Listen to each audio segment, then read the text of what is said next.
দেখেন গরুর পূজা কিভাবে শুরু হয় পৃথিবীতে প্রথম। মুসা আলাইহিস সালাম আল্লাহর সাথে সরাসরি কথা বলতেন। ওয়াকাল্লাম আল্লাহ মুসা তাকলিমা। সুবহানাল্লাহ পড়েন, আওয়াজ তুলে সবাই বলেন সুবহানাল্লাহ। এখন বনি ইসরাইল হচ্ছে পৃথিবীর সবচেয়ে গোয়ার জাতি। তারা বলে, মুসা তুমি যে আল্লাহর সাথে কথা বলো আমরা তো দেখি না, তুমি যে কথা বলো আমরা তো শুনি না, তো কি করতে হবে? বনি ইসরাইল বলে, আমাদের মধ্য থেকে 70 জন নিয়ে যাইতে হবে তোর পারে। ওরা আয়সা যদি কয় হয় আমরা শুনছি, তাহলে বিশ্বাস করব। কত বড় ডাকাত দেখছেন বনি ইসরাইল। এদের চেয়ে গোয়ার জাতি নাই। এত গোয়ার তুমি করেছে মুসা আলাইহিস সালামের সাথে। তুমি যে আল্লাহর সাথে কথা বলে আমরা তো দেখি, কি করব? 70 জন আমাদের বন্ধু বান্ধব যে যদি দেখে, তারা বললে ওকে আস, 70 জন আস। 70 জন নিয়ে গেল। মুসা আলাইহিস সালাম হারুন আলাইহিস সালামকে খেলাফা দিয়ে গেলেন, আল্লাহ ওনাকে নবী বানালেন। মুসা আলাইহিস সালাম বললেন, হারুন খবরদার, বনি ইসরায়েলের মধ্যে তাওহীদের বাণী প্রচার করবা, ঐক্য ধরে রাখবা, বিচ্ছিন্ন হতে দিবা না। চলে গেছে। এইদিকে বনি ইসরায়েলের এক দুষ্ট লোক ছিল, নাম সামিরি। কি নাম? সামিরি। সে সবাইরে বলল তোমাদের স্বর্ণগুলো ফালাও। স্বর্ণগুলো ফেললো, বনি ইসরায়েলের স্বর্ণগুলোকে গলিয়ে সে একটা গরুর বাচ্চা বানালো। গোবৎস। কিসের বাচ্চা? দেখেন গরুর পূজা কিভাবে শুরু হয় পৃথিবীতে প্রথম। গোবৎস পূজা, গরুর বাচ্চার পূজা কিভাবে। সে স্বর্ণগলি গরুর বাচ্চা করে, জিব্রাইল আলাইহিস সালাম যে জামিনে এসেছিলেন, ওই ফেরেশতার পায়ের নিচের একটু মাটি সে বুদ্ধি করে প্যাকেটে রেখে দিছিল। সে গরুর বাচ্চা বানায় স্বর্ণ দিয়ে গলিয়ে ওই মাটি এটার মধ্যে ঢুকাই দিছে বেলকি দেওয়ার জন্য। স্বর্ণ দিয়ে বানানো গোবৎস গরুর বাচ্চার গায়ে যখন সেই মাটি ছুঁড়ে দেয়া হলো, এখন বাছুরের ভেতর থেকে ভ্যাঁ ভ্যাঁ আওয়াজ আসতেছে। কি আসতেছে? সবাই তো অবাক। সামিরি বলে, আরে তোমরা যে 70 জন দিয়ে মুসা আলাইহিস সালাম রে পাঠাইছো, ওইদিকে এত ঘুরতেছে, আল্লাহরে খুঁজে পায় না, আল্লাহ তো এটার ভিতরে ঢুকছে। নাউজুবিল্লাহ বলবেন না? তোমরা যে 70 জন দিয়ে পাঠাইলা, 70 জন নিয়ে মুসা আলাইহিস সালাম খালি ঘুরতেছে, আল্লাহরে পায় না। পাবে কেমনে? আল্লাহ তো, নাউজুবিল্লাহ, এটার ভিতরে সেজদা দাও। এই সেজদা দিয়ে গেল। আল্লাহর নবী হারুন আলাইহিস সালাম বললেন, খবরদার, এটা সুস্পষ্ট শিরক। আল্লাহ সব গুনাহ মাফ করে, শিরকের গুনাহ মাফ করে না। খবরদার, তোমরা থামো। কে শোনে কার কথা? এই যে যেমন এখন আপনারা আমার কথা শুনতেছেন না?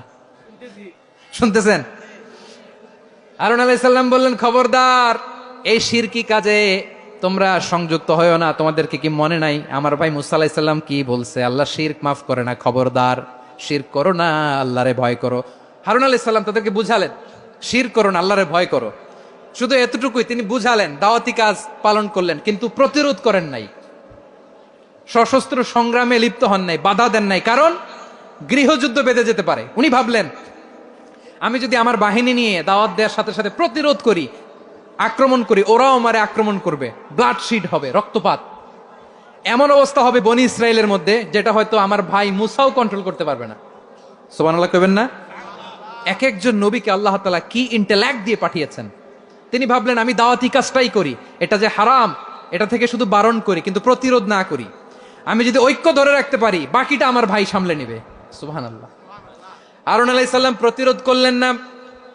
বনি ইসরায়েলের মধ্যে গৃহযুদ্ধ বেঁধে যাওয়ার আশঙ্কায় প্রতিরোধ করলেন না, আক্রমণ করলেন না, শুধু দাওয়াত দিলেন। ইন দা মিন টাইম মুসা আলাইহিস সালাম আল্লাহর সাথে কথা বলে যখন ফিরে আসলেন, দেখলেন বনি ইসরায়েলের অধিকাংশ লোক মুশরিক হয়ে গেছে। মুশরিক হয়ে গেছে। মুসা আলাইহিস সালাম রেগে গেলেন। রেগে প্রথমে বনি ইসরায়েলদেরকে অ্যাটাক না করে ভাইয়ের দাড়ি ধরলেন। হারুন আলাইহিস সালামের দাড়ি আর চুল। মেজাজি নবী ছিলেন। হারুন, তুমি কি করলা? তোমার কি দায়িত্ব দিয়ে গেলাম, তুমি কি করলা? তুমি থাকতে বনি ইসরায়েল কেমন করে শিরকের কাজে নিমজ্জিত হয়ে যায়?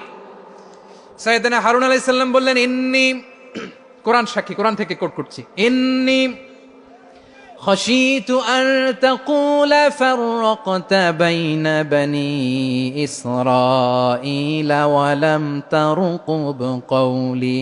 ও আমার ভাই, আমার দাড়ি ধরবেন না, আমার মারবেন না। আমি ভয় করেছি, আমি ভয় পেয়েছি, না জানি আপনি বলেন তুমি কেন খাশিতু আন তাকুলা ফাররাকতা বাইনা বনি ইসরাঈল, আপনি এসে আমারে যদি বলেন তুমি কেন ঐক্য ধরে রাখলে না, কেন মারামারি হলো, কেন রক্তপাত হলো, তোমার কি এই দায়িত্ব আমি দিয়ে দিয়েছিলাম? আমার কথার দিকে কি তুমি ভ্রুক্ষেপ করো নাই? আমি যে বলছি তাওহীদের বাণী প্রচার করবা আর ঐক্য ধরে রাখবা, আমার কথা কি শোনো নাই? আপনি আমারে ধমকাবেন, এই জন্য আমি প্রতিরোধ করি নাই, আক্রমণ করি নাই, গৃহযুদ্ধ আটকানোর জন্য, কিন্তু আমি দাওয়াত দিয়েছি। সুবহানাল্লাহ পড়েন। ঐক্য ধরে রেখেছেন। মুসা আলাইহিস সালাম মুহূর্তেই সামিরীকে আক্রমণ করলেন, অ্যাটাক করলেন, শাস্তি দিলেন। মুহূর্তেই ওই গোবৎস গরুর বাছুরকে ভেঙে চুড়ে মেসাকার করে সাগরের মধ্যে ভাসিয়ে দিলেন। পুরো বনি ইসরায়েলকে আবার তাওহীদের উপর প্রতিষ্ঠিত করলেন। পড়েন সুবহানাল্লাহ। এই ঘটনা থেকে শিক্ষা কি? শিক্ষা হচ্ছে আপনি শিরকের আড্ডাখানা দেখলেও বৃহৎ স্বার্থে তাওহীদের দাওয়াত দিবেন, প্রয়োজনে আপনি ঐক্য নষ্ট করবেন না। সুবহানাল্লাহ পড়বেন না? তাহলে ঐক্যের গুরুত্ব বেশি না কম বলেন? আওয়াজ করে বলেন। ওয়াতাসিমু বিহাবলিল্লাহি জামিআ, আল্লাহর রশিকে আঁকড়ে ধরো। ওয়ালা তাফাররাকু, তোমরা বিচ্ছিন্ন হয়ো না। পেকুয়ার ভাইরা আওয়াজ করে বলেন তো আদেশটা কার? এখন বলেন আমাদের ঐক্যবদ্ধ জীবনের দরকার আছে না নাই? এই যে ডক্টর মোহাম্মদ ইউনূস আমাদের লিডার, উনি যে আমাদেরকে জাতীয় ঐক্যের আহ্বান জানিয়েছে, ওনার আহ্বানে আমাদের সাড়া দেওয়ার দরকার আছে না নাই? রাজনীতিবিদদের যে ডাকছে খুশি লাগে নাই আপনার? আলেমদের ডাকছে খুশি লাগে নাই? আলহামদুলিল্লাহ বলবেন না? আলহামদুলিল্লাহ। সবাইকে ডেকেছে, ঐক্যবদ্ধ করেছে। আমরা ঐক্যবদ্ধ থাকতে চাই, আমরা ঐক্যবদ্ধ জীবন চাই, আমরা আর কাদা ছড়াছড়ি করতে চাই না। রাজি আছেন সবাই? এখন আমরা যদি ঐক্য নষ্ট করি আমাদের কি কি সমস্যা, কি ক্ষতি, কি কুফল? অনৈক্যের কুফল কি? কয়েকটা কুফলের কথা বলে শেষ করবো। প্রিয় ভাইরা, what are the drawbacks and disadvantages of division, social and political division in the society, disunity. আমরা যদি বিচ্ছিন্ন হই, একে অপরের যদি মারামারি করি, একজন যদি আরেকজনের কাফের ফতুয়া দেয়, আমাদের কি ক্ষতি? শুনবেন?